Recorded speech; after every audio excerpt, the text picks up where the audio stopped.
I'm Corbett Wall with DV Auction, here with your feeder flash for Monday, April the 26th, brought to you in part by Joplin Regional Stockyards. Got a little lighter run here for this Monday, regular feeder sales, you can imagine, because the market's that much lower, but still around 4,500 head. Look at some dates to be looking forward to. They got a Cow and Bull special, May the 5th, starting at 4:30 in the afternoon. You might want to write that down on your calendars. And it's not too soon to start thinking about that Big Bang video with Primetime Livestock they'll be having right around the 4th of July. That'll be a big time video, just like the name. All your big buyers will be there, and if you've got some cattle turned out, especially on fescue pastures, then going to be needing to get them off right there in the worst of the heat of the summer right there when it gets kind of tough for them.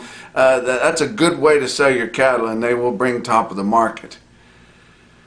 Look at what's going on around this country, which is bewildering, but only 4 pounds of red meat per year. Are you kidding me? Most of you guys have seen the President Biden's climate plan, which is called for a bunch of crazy things, including for Americans to cut their red meat intake by 90%. You've got to be kidding me. But that's one of the things, and we're going to save the world, you know, even though a lot of these foreign countries, they don't cut back on their emissions at all. But we're going to save the world by you guys cutting back 90% on your red meat intake. 4 pounds a year of red meat, that's a long weekend for me, and I know it's that way for a lot of you guys too. It's just absolutely ridiculous. One burger per month. You know, you can't go too far here. Now I know it's amazing how fast President Biden, or I like to call him Mr. Magoo, go back and look at some of the Mr. Magoo cartoons if you don't believe me. I mean, the likeness is uncanny. If they haven't already taken them off where you can't look at them, like they have a lot of my old heroes like Bugs Bunny and Pepe Le Pew and Speedy Gonzales, for God's sakes. But you know, he just goes through the motions there, you know, with his eyes closed and has no clue what's going on. I don't know if anybody's sure who's running this country, but it damn sure ain't him. They push him out there, and as long as he can still read off a teleprompter, they're going to let him do it. And then one of these days, you know, we'll get word that he had a stroke or something like that, and then they'll move Kamala in. We'll never hear another word about it. But it's just absolutely ridiculous. Now, he may be able to come in with executive orders or push his Congress that he's got the majority in, and with a strike of the pen, you know, raise your taxes unbelievably. He may be able to pack the courts where we can't get any normal kind of justice in this country anymore. He may be able to add states where we won't have 50 states anymore, and like you know, the House of Representatives voted to add Washington, D.C. as a state. If you look back in history, that property right there was set aside to not be a state so that we can hold our government there. And it's just unbelievable what they're doing. But, you know, he may be able to mandate us to have shots. God, I hope not, because I don't want to get one. You know, I've made it this long and packed sale barns at least 2 or 3 times a week for the last year and a half here without dying or getting deathly ill. I hate it for you people that have or have loved ones that have, but, you know, I don't care to get one. And, you know, they may be able to make it to where we can't travel if we don't get one. There's a lot of shit that they can do and force us to do it. But there's some things that they can't do. They can't take our guns away from us, and they might try to restrict them to the point where it's about the same thing. But that's one of our main rights there. You can't take our guns away from us. And, you know, you can't force us to give up our internal combustion pickups and stuff and make us buy $55,000 electric cars. Be damn hard to pull a gooseneck with one of them. But I just, you know, and they can't come in there and tell us what we can eat. You know, we've got the cattle and we've got knives and we've got a gun to put them down with. We'll eat just as much of it as we want. You know, and it's just, it's unbelievable how they take the majority of us and try to make us feel guilty for being normal. And, and I know he's at the opposite end of the spectrum from President Trump, but he never tried to put those kind of restraints on the people that he was against. He never tried to outlaw man buns or skinny jeans on freak liberals, pansies. He would have liked to have done it. Does he like those kind of people? No, but he's not going to come in there and put those kind of restrictions on people. And it's just unbelievable how this administration is doing it, and we're just standing by letting them do it.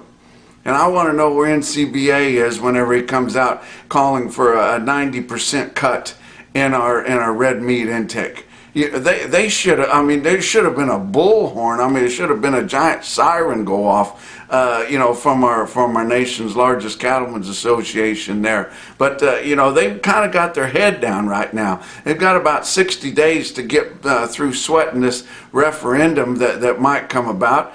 But if you guys don't go on there and sign the petition, then they'll likely not have to put that out. But I think we should have the referendum. I think even a flag-waving NCBA supporter should go in and sign the petition. It's just a performance appraisal for people to say how they're doing. And the fact that they're scared to death of the referendum, which could bring it up to vote to whether we change it or keep it the way it is, the fact that they're scared of it kind of tips their hand to what kind of job they're doing. And if you can't stand a performance appraisal, you've never had a job or you're not doing the job that you're supposed to be doing. But it's just, it's unbelievable. But I'm not sure how we're going to cut U.S. carbon emissions by 50% in the next 9 years. But it's not going to be by cutting 90% of our red meat or giving up our internal combustion engines. Give me a break. Let's talk about the board for last week. April live cattle futures, Monday was down 50, Tuesday up 22 cents, Wednesday down 80 cents, Thursday down $1.45, and Friday down 47. It was a wreck, a complete wreck this last week, mostly due to corn, but it shouldn't have affected your live cattle. It's a commodity. Live cattle are a commodity, and all your commodities are higher. And why wouldn't it be higher? Because we have no leverage in our fat cattle sales to make the beef that it continues to get higher and higher with each passing day. So the investors don't have any confidence in us, and we don't have any confidence in ourselves to sell our fat cattle at a decent price. But April live cattle futures ended the week at 117.85, down $3 even. June 115.72 at the end of the week, down $3.45. April feeder cattle, Monday was down $1.90, Tuesday down 15, Wednesday down 247, Thursday down 285, Friday a little profit taken, back up $1.60, but it was all due to your corn, going through the roof there and surpassing $6 a bushel. And so, you can understand why it was down that hard. April feeder cattle ended the week at 133.85, down 577. May ended the week at 137.67, down 605 for the week. I tell you what, it was tough. Fat cattle trade through Thursday, they had only sold 56,500 head in your 5-area feeding region. Negotiated live sales $1 to $2 lower, from 118 to 124, with a weighted average on live steers at 121.36. Dress sales, steers and heifers, 190 to 195, which was $1 to $3 lower, but your weighted average on dress steers was more like $4 lower than what your trend, your range was on the trend, and your dressed weighted average on steers 190 to 11. Look at your Friday sales, which didn't amount to anything. Iowa sold about 700 head, only 24,300 head for the week, which is decent for Iowa. Iowa has a lot of independent farmer feeders, and they sell a lot more cattle cash. Sold a few on Friday from 120 to 121. Nebraska, no sales on Friday. Through the week, 21,100 head. Now look at these light Southern Plains sales there. More triggers for that NCBA, 75% of a robust market. But we're going to wait another few quarters and see whether or not we trip any more triggers. Why not get behind one of these mandated minimum negotiated cash trade deals? Kansas, no trade on Friday, 6,300 for the week. ridiculous. Texas, no trade on Friday, 3,700 head for the week. You can't swing a dead cat around a Texas Panhandle and not hit a feedlot, and they sold 3,700 head for the week negotiated. Give me a break. Colorado, 1,700, even more ridiculous, no trade on Friday. But you look at your box beef prices, of course, they went up big. Now, who keeps all that money again? Your packers are absolutely, you know, they're just so greedy and got such a monopoly going. It's the most unfair trade practice there is in this country. Box beef cutout values. Your weighted average for the week last week on choice was $280.19, which was up $6.77 from the weighted average the previous week. But your late week sales were even higher than that at $283.77 Friday afternoon. Select weighted average on all the sales last week, $271.46, up $3.95. But late week sales on Friday afternoon, $272.13, only 513 loads. They don't care if they move any product, and they can make that price anything they want. They're just so cocky. They're not worried about us getting together and getting some kind of minimum negotiated cash trade. They're not worried about somebody coming in and breaking up their monopoly. They've absolutely got it made, and they're just so easy to sit back. They know they're going to get all the cattle anyway, so why compete for them? Your slaughter, 665,000. Now that was pretty good. They're turning the chain speeds up, guys, because you know, that's how they reap all those rewards. They got to cut those things up, and we can't wait to sell them to them cheaper. 665,000 for the week. That was 25,000 more than the previous week, 195,000 more than the same week a year ago with all the COVID problems. Had a big Saturday this past Saturday, 74,000. That's what we need to do to keep you know, outdoing the weeks before. Your cattle on feed report come out on Friday. It was very, very bullish. Now, whether we'll get anything out of it or not, it was very bullish for feeder cattle. But if corn continues to jump through its ass, there's not enough bullish signals out there for us to recoup any of these losses on feeder cattle. But if anybody pays attention to it, your cattle on feed was very bullish. Your on-feed inventories April the 1st come out to be 105% of a year ago. The guesses averaged 106.2. Your placements come out to be 128. And you think, what? Well, remember a year ago, everybody was scared of COVID and there was no market on your cattle and people just held on to them. So there wasn't a lot of placements. But placements come out to be 128. The average of the analyst guess was 134.3. Couldn't be any more bullish. Marketing's come out about the same at 101% of a year ago. So we'll see whether we get a boost out of that or not. But if corn takes off again, likely we're not going to. Let's talk about your feeder cattle market. Actually, before that, I want to tell you guys, you know, you're thinking maybe I've got some traditional grazing period pasture out there, and I want to buy some little doodlers to turn out there, or maybe some calf weight yearlings, and where would they be available? Where could I get some kind of worth the money? Well, I talked to my old buddy Ellison Carter there, Santo, Texas. Got about works about 50 sales there in Central Texas, and he shared his late week shipments with me, and I'm going to share them with you. Just give you an idea of kind of what you can order cattle for. Shipped a load of little Pee-wee steers, weighed 330 at $175.50. They were all blacks and Charolais. Load weighed 415 at $174. They were all blacks and Charolais because that's what people want. 565 pounders, load of them cost $113. Now they were pretty plain, you can imagine, but they got 4 legs and a tail and 4 stomachs, and the hay goes in one end and it comes out the other. 580 pound steers at $137. They would have been average quality cattle, but mixed steers and bulls.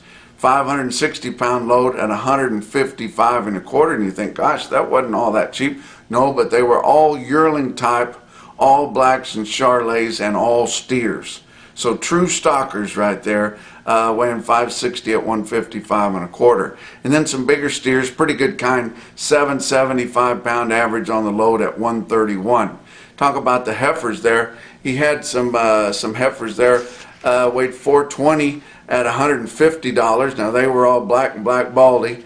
A bunch weighed 475. Loaded them at 143.50. They were all blacks and black baldies. 565 pound heifer load at 115, kind of average quality there. 570 pounders bring 131. They were all those black stalker yearling types. 630 pound load there at 93 cents. Now they was a load of those plain cattle. There might make some money. You know, the people that feed plainer cattle and raise them, they're the ones that usually make money. It's the first cost, guys. And then 660 pound load at 120.50, and they were pretty good kind of cattle. And then some big feeding heifers weighed 785 at $1.12, all black, pretty good kind right there. Let's talk about your feeder market across the circuit. Real-time index on DV auction, 135.03 to end the week. That was down $5.88 on a 7-day moving average. Ouch. All classes of feeder and stalker and calves sold from $3 to $8 lower, and it was tough all over, guys. And I wouldn't doubt we don't see a little bounce maybe here early in the week to start out, because your markets were down so hard last week. Let's talk about some of your quotes from around the circuit. How about some bluegrass stockyard quotes out of Richmond, Kentucky? On Friday, they sold a load of steers, 65 head, weighed 860 pounds at $129.70. That's in Kentucky, guys. I told you we're getting to the time of the year where they're going to sell them as high or a lot higher if you figure in the freight. In fact, on Tuesday, in Bluegrass Stockyards, Maysville, Kentucky, they sold 122 head string of 808 pound steers at $148.10 through the ring in Maysville, Kentucky. Now, granted, they were verified natural. You think those guys out east are doing that? Yeah, it's really not that big a deal. A lot of you guys are already doing it. You're just not bringing in the verification. Those were verified through IMI Global. And I tell you what, you can't doubt the premium there. How about some sales back on Friday again? Dunlap Livestock Auction, Dunlap, Iowa, had a big feeder special on there. Had 4,200 head on Friday, and I picked out some big steers there. 142 head of them weighed 950 at 124.5, and that was on Friday. That's a big time quote. Another big time quote that I saw on Friday, and the highest quote that I saw late in the week, and your Zach Tran top quote for the day, come out of Mankato Livestock, 55 head, 908 pound steers at $131.75. And that's your feeder flash for Monday.